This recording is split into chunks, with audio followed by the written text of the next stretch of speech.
Dans un entrepôt secret, Damian se rend chez un chef de gang pour vendre sa part de marchandises illégales.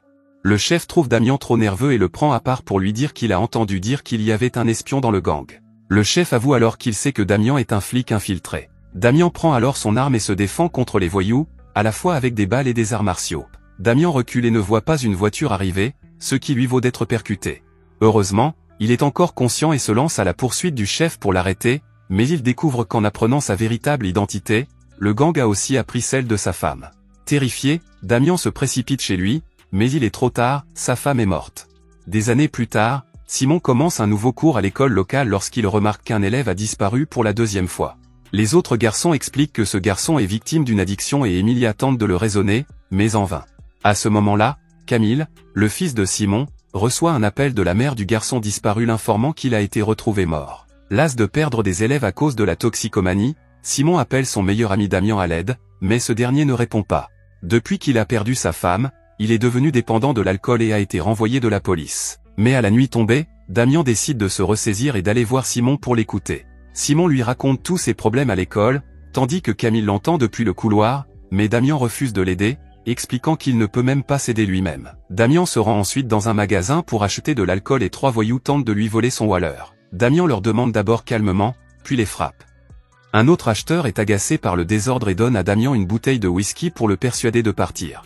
Pendant ce temps, Simon se rend dans un entrepôt dont il a entendu parler par l'un des garçons, mais à peine arrivé à la porte, il est pris sur le fait. Le lendemain matin, Damian se réveille et voit à la télévision que Simon a été retrouvé mort dans l'entrepôt. En raison de la position dans laquelle il a été trouvé, la police dit qu'il était derrière l'opération et qu'il a terminé seul parce qu'il se sentait coupable de la perte de son élève. Damian, qui sait que son ami a été piégé, se rend chez Simon pour enquêter. Il réussit à entrer parce qu'il a encore quelques amis dans la police et réconforte la femme de Simon en lui assurant qu'elle a raison de penser que son mari a été piégé. Lorsqu'un inspecteur se moque de Camille parce qu'il a un père criminel, il tente de l'attaquer. Damian les interrompt et leur explique qu'il n'est qu'un adolescent en état de choc, afin de lui éviter d'être arrêté. Damian décide qu'il doit laver le nom de son meilleur ami. Il contacte donc un ami louche pour obtenir de fausses cartes d'identité. Il se rend ensuite à l'école et se fait passer pour un enseignant afin de passer un entretien pour remplacer Simon.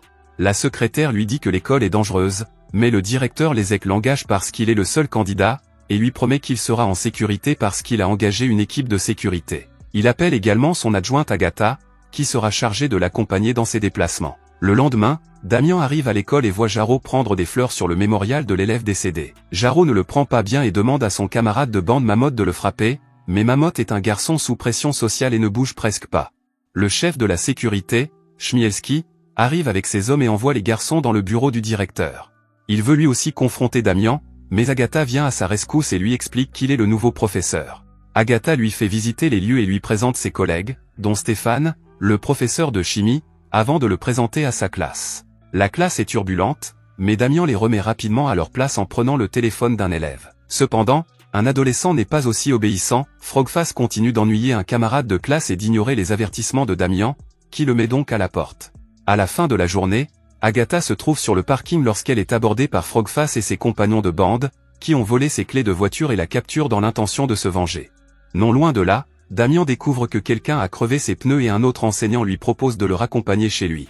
Sur le parking, il voit Agatha en danger et Damian se porte à son secours, battant tous les voyous bien que l'un d'entre eux ait une arme. Damian est blessé, mais cela ne suffit pas à l'arrêter et Frogface s'enfuit, effrayé. Agatha ramène Damian à l'école pour lui bander la main et l'interroger sur son passé, mais pour éviter de répondre, Damian lui apprend à se défendre. Pendant ce temps, les voyous emmènent Frogface chez Jarreau, qui vend des produits illégaux à l'école, sous les ordres d'un mystérieux homme à vélo. Il découvre qu'il s'agit de Chmielski et que sa société de sécurité n'est qu'un prétexte pour faire venir ces hommes sur le campus. Jarreau et Chmielski sont tous deux furieux que Frogface leur doive de l'argent et qu'il ait tout fait pour se venger d'Agatha. Jarreau demande à Mahmoud de le faire pour qu'il puisse vaincre sa timidité et rejoindre le gang.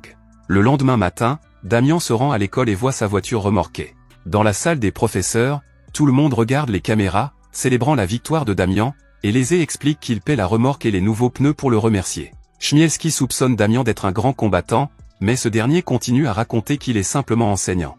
Damian se rend ensuite dans la salle de classe et découvre que les élèves regardent également le film sur la sécurité. Ils sont très enthousiastes à l'idée de l'avoir comme professeur et le bombardent de questions, lui demandant même des conseils sur la façon de se défendre. Damien trouve l'idée amusante et emmène la classe au gymnase, en leur proposant un marché. S'ils arrivent à le battre, ils ne passeront pas l'examen final.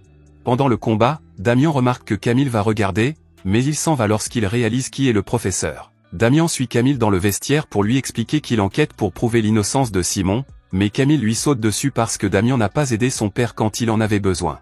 Damien est d'accord et lui dit qu'il se sent responsable de sa mort. Mais comme il veut sauver les élèves, Camille accepte de garder le secret. À la fin de la journée, la voiture de Damien est en parfait état et il invite Agatha à prendre un verre.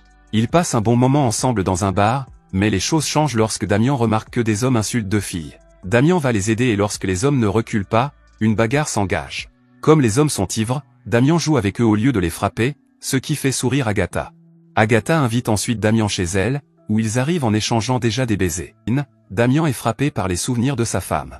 Damien décide alors qu'il ne peut pas le faire et part sans un mot, laissant Agatha tirer les pires conclusions. Sur le chemin du retour, Damien aperçoit Mammouth en train de vendre la marchandise et en profite pour le gronder, lui rappelant qu'il a un cerveau et qu'il n'appartient pas à un gang. Damien tente d'obtenir des informations, mais Mammouth lui explique qu'il ne peut rien dire avant de s'enfuir. À l'école, Emilia voit également une de ses amies acheter des produits illégaux et tente de la mettre en garde, car elle sait à quel point c'est grave.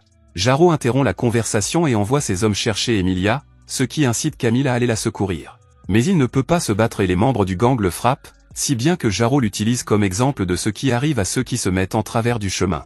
Lorsque Damien arrive à l'école, Agatha le traite froidement. Au début des cours, Damien voit le visage de Camille couvert d'échymose, mais le garçon se contente de dire qu'il est tombé. Damien leur reproche de ne pas s'être défendu, mais les élèves lui rappellent qu'ils ne savent pas comment faire. Déterminé à les aider, Damien invite le groupe à se rendre dans son ancien dojo après les cours. L'endroit a besoin d'être rénové, ce qui pousse presque les élèves à abandonner, mais Camille parvient à les encourager. Avec l'aide de tous, le dojo est nettoyé en quelques jours et Damien travaille dur pour enseigner à tous ses meilleurs mouvements. À l'école, il continue d'enseigner l'histoire et tente d'entrer en contact avec Agatha, mais celle-ci refuse de sortir avec lui. Pendant son temps libre, Damien suit quelques membres de gang pour voir où ils laissent leurs biens et à l'occasion d'appeler la police, maintenant que tous ces biens ont été confisqués par la loi. Damien est satisfait du résultat, mais il ne sait pas que Chmielski le surveille également. Quelque temps plus tard, à la fin de sa dernière séance d'entraînement, Damien reste dans le dojo pour s'entraîner seul lorsqu'il est abordé par un groupe d'hommes cagoulés. Mais Damien parvient à les battre grâce à sa puissance, même s'il finit par saigner. Le lendemain matin, à l'école, Damien remarque que l'équipe de sécurité de Chmielski est gravement blessée et comprend qu'elle fait partie du gang. Après les cours, Jarreau et la bande se rendent chez le père d'Emilia sous prétexte de réparer une vieille montre qu'ils ont prise à Simon la nuit où il a été tué. Le pauvre homme ne veut pas d'ennui et lui demande de partir, mais alors que Jarreau s'apprête à devenir violent, Emilia arrive. Après avoir renvoyé son père, elle affronte Jarreau, qui l'attrape par les cheveux et lui demande de coopérer si elle ne veut pas perdre son père. Le lendemain, Damien se rend à l'école et trouve tout le monde très triste. Emilia l'a accusé d'avoir profité d'elle au dojo et lésé le renvoi. Agatha et les élèves ne lui font plus confiance et pendant que l'équipe de sécurité escorte Damien hors du bâtiment, Camille le poursuit pour l'insulter de l'avoir trompé en lui faisant croire qu'il était un bon gars.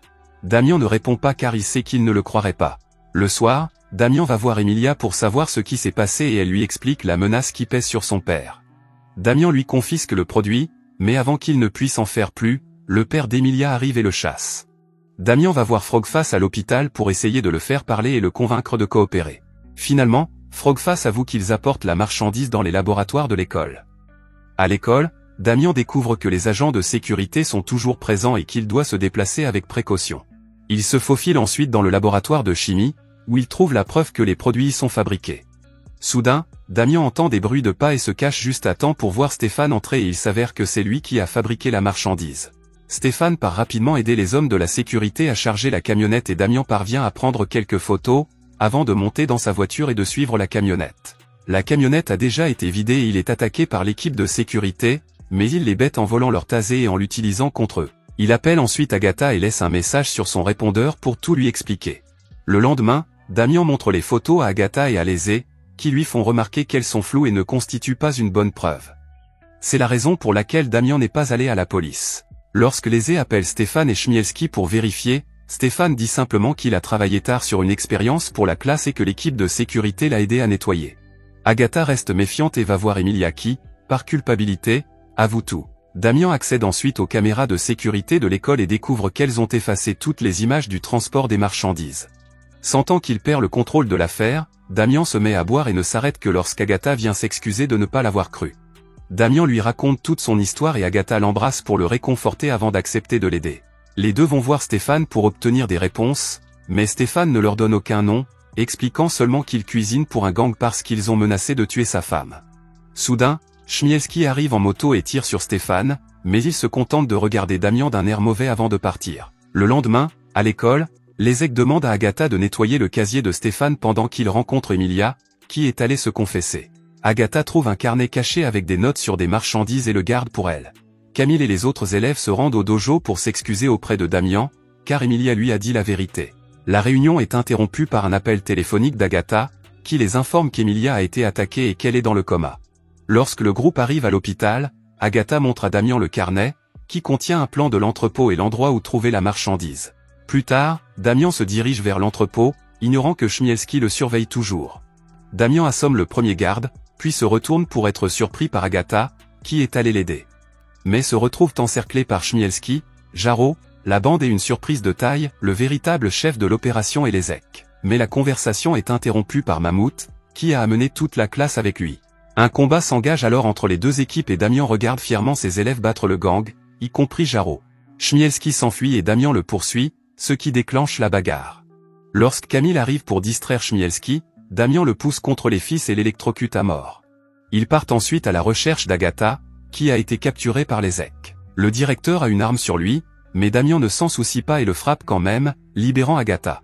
Leszek sort un autre pistolet de sa chaussette, mais avant qu'il ne puisse tirer, Camille libère un conteneur de jouets sur lui, l'emportant pour de bon. Damian en profite pour récupérer la montre de Simon et la donne à Camille en souvenir de son père, tandis qu'il regarde la police et les ambulances arriver pour s'occuper de tous les jeunes héros. Merci d'avoir regardé. Si vous avez aimé la vidéo et que vous souhaitez aider la chaîne à grandir, laissez un like, un commentaire et abonnez-vous.